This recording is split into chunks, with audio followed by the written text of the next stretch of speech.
I had some technical difficulties for a while. I'm always having technical difficulties. Anyways, I'll probably cut this out. But if I don't, I was reviewing the book Life Lessons by Elizabeth Kubler-Ross and David Kessler. And I think I was just saying my notes. And I think I was on chapter 7.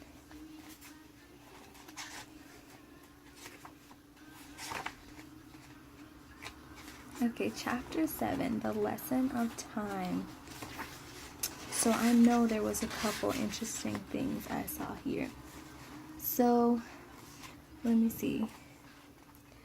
One thing I saw was the age of innocence / ignorance.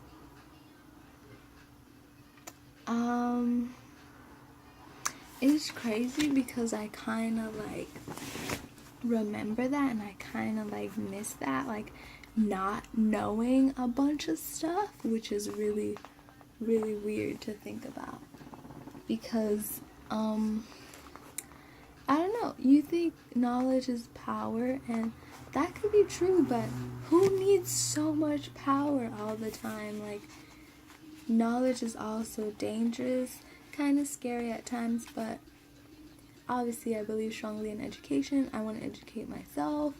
Like, I have my own way of learning things. It's just crazy though, because I remember sometimes it's just ignorance with such bliss, and that's like what this chapter kind of got me to feel. And so I'll always think about that time when I kind of knew it changed from like just being able to enjoy something for the sake of enjoying it, as opposed to like, I have to do this because like society says, or I just found out like I can't do this because it's culturally not acceptable, or whatever. It kind of sucks, but it kind of has to happen. It's inevitable. And then we don't value age in Western culture. This is so true. Like, we just keep on with this plastic surgery and like looking younger, and I definitely can appreciate that. If you like see my other videos, I like skincare and products, but I like being like healthy, and you can be old and be healthy. Like, that actually shows that you were able to survive until that age by doing certain things and to keep yourself up. And I feel like I connect to older people sometimes. I don't know if anyone else gets that feeling. Like, I don't know, I just kind of have this like thing where I'm like, I'm looking forward to being old too, because I feel like I can enjoy things at every age, and I can't wait to enjoy different things at an older age. So I definitely agree with that. Like, Western culture needs to change. Like, we need to stop focusing on just younger people all the time, even though they are the future. Like, come on, like, is it really that important to look younger? Like, that seems like it's gonna hinder you later when you're actually getting older. But anyways, when we have truly lived our lives, we don't want to live them again. I think I get that too, because I watch movies like, what's an example movie, like just where someone repeats the same thing, or someone doesn't age, like Twilight series, or like vampire shows, or I think recently I was watching the Korean drama My Love from Another Star, or My Love from a Star, whatever the translation was for the drama. I've been watching a little bit of it, and from what I can see, it seems like honestly, that it would kind of suck to just keep living, because you wouldn't have a different experience. Like, it would be tiring. I want to be satisfied with my life, and that's kind of what I got from this chapter too. Oh my gosh, this on page 123. Pay attention to what people are saying, live in the present. I put in exclamation points. I'm so happy to say that I do that. And what I will say too is it's actually exhausting, because half of the time I'm listening to completely what someone else is saying. Almost like, I have to say a solid 90%. There's a couple times when I just cannot keep up. Like, I have to ask like questions because I do not understand. But like, I always listen to other people. That's just my nature and who I am. And it's so frustrating because people will literally not listen to like anything you are saying. And I like can't relate to them at all because I constantly just have an open ear, and it's like I'll stop what I'm doing so I can hear what you're saying. I don't like if people interrupt me, it's fine because I don't necessarily always want them to know every single detail, but when they're talking, I'm almost never talking back unless it's like a response like like, you know, like agreeing with them. So I wish I could get that back from other people. So then I think the next page was take one moment at a time. This is what I always tell people when they're stressed out. This is one of my favorite things about this book, is that I feel like it's talking to me, but it's reassuring me that I'm doing everything right, and then also introducing me to new ways to deal with things. So I tell other people to take one moment at a time. Sometimes I don't myself, but I always think about it this way, like, you don't need to worry about everything at the same time. Like, what good is that gonna do to anyone? I take it just, I'll worry about this now, I'll worry about that later. Like, even if a couple things are urgent, focus your energy on one thing, and you'll probably get that done faster to work on the next thing. Multitasking is not my forte, but I know other people are really good at it. But yeah, I don't see the point in overstressing about some things that can't even be changed at the moment. Like some things that can wait. So, at our core, we are actually timeless. Okay, so at our core, we are actually timeless. So that statement, it got me thinking a lot, because my most enjoyable days are days where I do not care about time. And I've been blessed to say this past year out of college that I have had a lot of those moments. The moments I don't have are like at work, or like when I have to like pick my brother up from school or something. When I'm doing those things, I do have a concept of time, but when I have a day to myself to spend, I kind of break it up into things rather than times. So I try to wake up early because I know about daylight and all that stuff. That I do try to do. But I love naturally waking up early, just getting dressed and just going out, and then just coming back whenever I feel like it. Like, I think that's the beauty of being timeless. You are not so stressed about when to come back. And I feel like that's a good place to be. But I feel like there's more I could learn about that. I feel like it could be a lesson in many different ways as well. And then in nonlinear time, past, present, and future may all exist at the same time. So I wrote mind blown, because to actually imagine that there's a whole nother timeline going on at the same time means that you're literally wasting your thoughts, your emotions, your efforts, your energy towards something that happened in the past or something that's in the future, because right now you should just worry about what's happening then. Worrying about those timelines kind of would make sense in that way, but I was just like, wow, I never thought about it that way. Like, it's kind of cool, and I'm really into writing a little bit about time travel, and I'm interested in maybe incorporating that into like little short stories that I want to write. And I think that's a perfect concept to look into. Like, I know many people have wrote about that, and But the way that I'm thinking about it is like, wow, like that's a really interesting and helpful way to keep you in the present, basically. Time is longer for the survivor than the one that dies. So I think I might have already mentioned this, but when I think of people that have died, like the last person I thought of recently was one of my friends from elementary who passed away, which it was a couple years ago now. No, maybe it's like a year and a half. But I'm still a little bit in denial. Just like, I just need some time, but it doesn't feel real to me still. But when I think about him, I'm thinking, oh, if he weren't here, which he is not, but I'm sort of just thinking like he's on a trip in reality, but I know in the back of my mind, like, he's not here.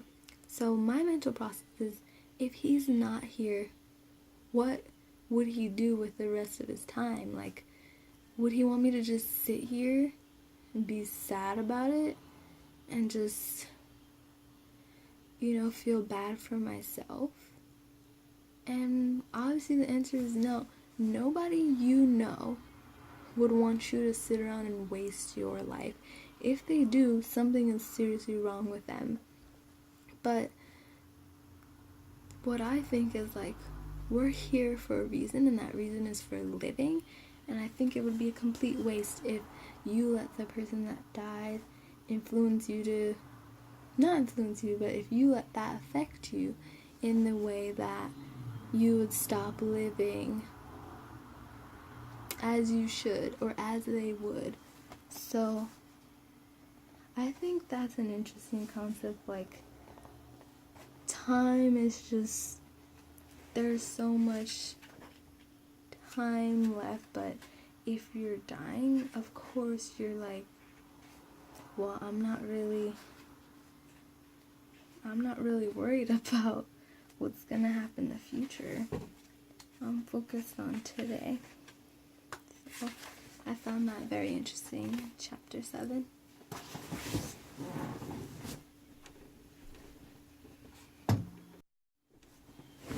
Okay. So chapter 8, the lesson of fear. Okay, so with the lesson of fear, let me pick out my favorite parts.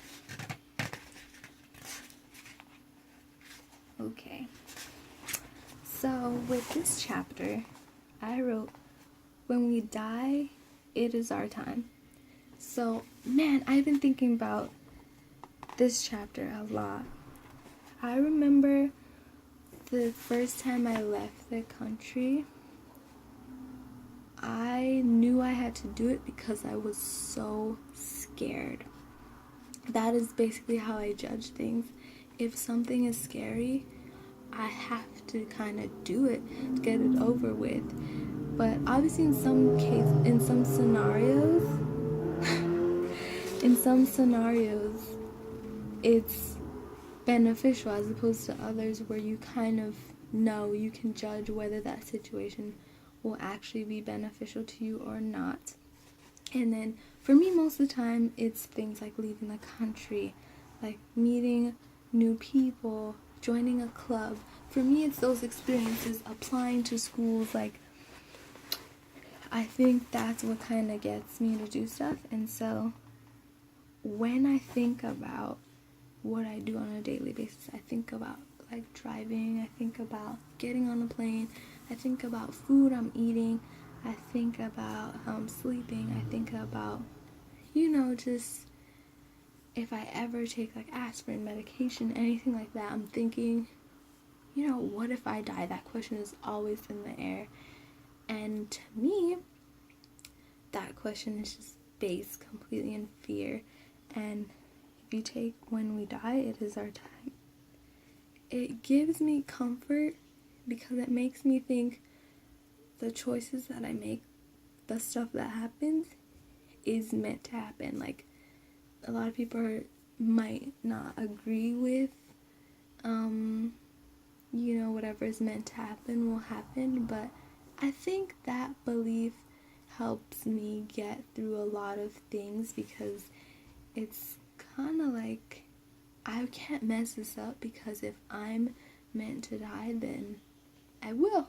And it's kind of a morbid thought, but it's also like, you can't control everything, and I think that's the problem. Everybody likes to control. I'm not going to go here because it might be dangerous, and it might be that. I can understand that. Just to not, like, leave the house, or to not do what you want when it's something reasonable, I think that is kind of crazy, just because of fear. So, pain translates into growth. This I have felt firsthand. Like, I feel like just, I don't know, fear always seems to, pain always seems to change me, and I've seen it change other people as well. Sometimes for the positive, sometimes negative, but I always say, if I'm mad about something, oh, I was with my ex, and that was stupid, and I never should have done that, and all this stuff, I'm like, but if I hadn't done it, I would have had to do it later to learn my lesson. So I always agree, pain is growth. You have to go through it. Fear, false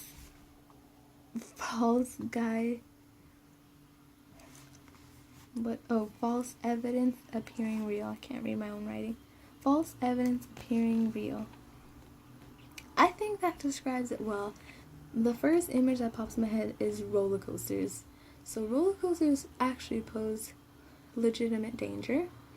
And then before I go on a roller coaster, I know I'm scared, but I know that once I get on the roller coaster, my fears will go away. I'm scared the whole time up, and sometimes even the whole time down.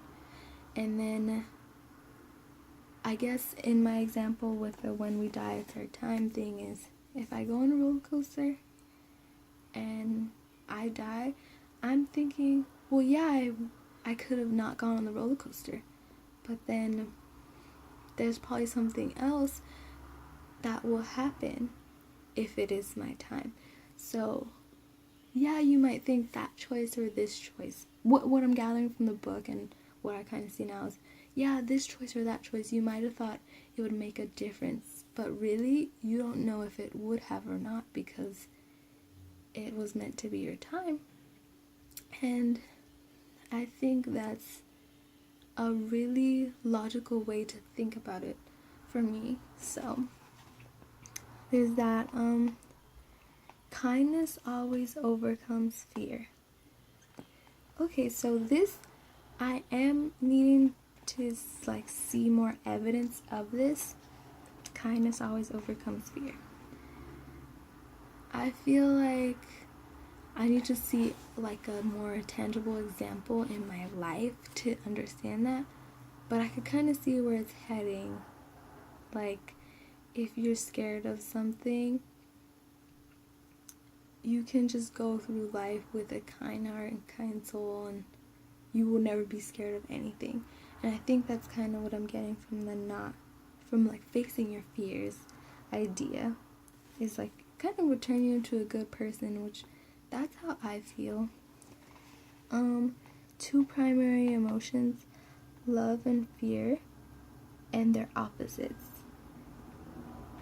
So it's also hard for me, these two, I put question marks in my head next to, because I need to feel these more. I need to understand them a bit more. But I can definitely see as fear and love being some primary emotions in my being. So, I don't know, I'll probably speak more about it if I ever have an experience that relates to it, but I wrote that down as something I'm curious about, hoping to see more about. Now is the only real moment we have. Love is the only real emotion. So, that's true. when you think about the past and when you think about the future, those are both things that are not so tangible. But right now you can do something about what's happening. Love, I can definitely feel love as a real emotion. I don't know, sometimes I just feel an overwhelming feeling, and I guess you can describe that as love. Infusing others with love begins the washing away of our fears. I can see that a little bit. I also need more experience. Basically, the whole fear chapter, I think I will have more experience later to relate more closely to this chapter. Learn to use the power of love and kindness to overcome fear. What I can see that being useful with is understanding. The first thing that comes to mind is issues with race, ethnicity, and cultural misunderstanding. So the way I think about it is that love and kindness, deep down, you don't have a motive, you don't have a need to like tear other people down, which I can also understand that too. I think everyone can understand that need for revenge sometimes and just poking back, and they discuss that as well in the book. And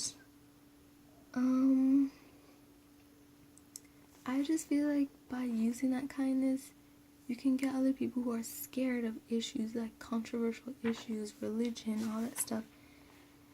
Just overcome it. Just take it head on. We are in, as many people call it, like very sensitive times. If you talk about controversial subjects, it seems to just trigger so much with people, and it's not politically correct anymore.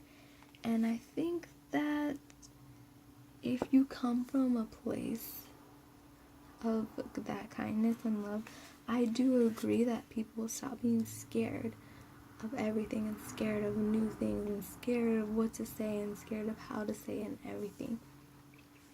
So the next thing in my notes is, the next time you're afraid, have compassion. Have compassion for like other people. Everyone else is a little frightened on the inside. If you live in fear, you are not really living. So the first thing I think of is, I think of like a presentation. I don't remember the example. I think the example is more like family oriented, but the first thing I think of that's more like relatable to me is giving a presentation. Like, you give a presentation and you're like in front of all these people and you're like, they're judging me. But if you're thinking everyone else also feels the same way when they're giving a presentation, which sometimes I also think is not true, but if you think of it that way, then you kind of feel like the same as everyone else. You can kind of relate to other people and kind of unite with the fact that we all have to give this presentation, we all have to talk in front of people, and we're all scared maybe. But the next thing I wrote was, love grows more love. I agree, because I'm the type of person that amidst this positive vibe in like recent years, I feel like I've just got increasingly more mature, and then also more optimistic. I've stopped being as negative as I was before. I've instead changed it to positive, and I've noticed people are mirroring, people are sending those feelings back to me for the most part. And then life is either a daring adventure or it's nothing. The quote by Helen Keller, that is a really good quote, and I really like that.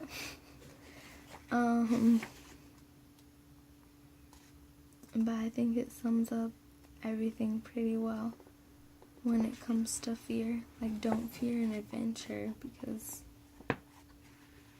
you're gonna miss out on a lot.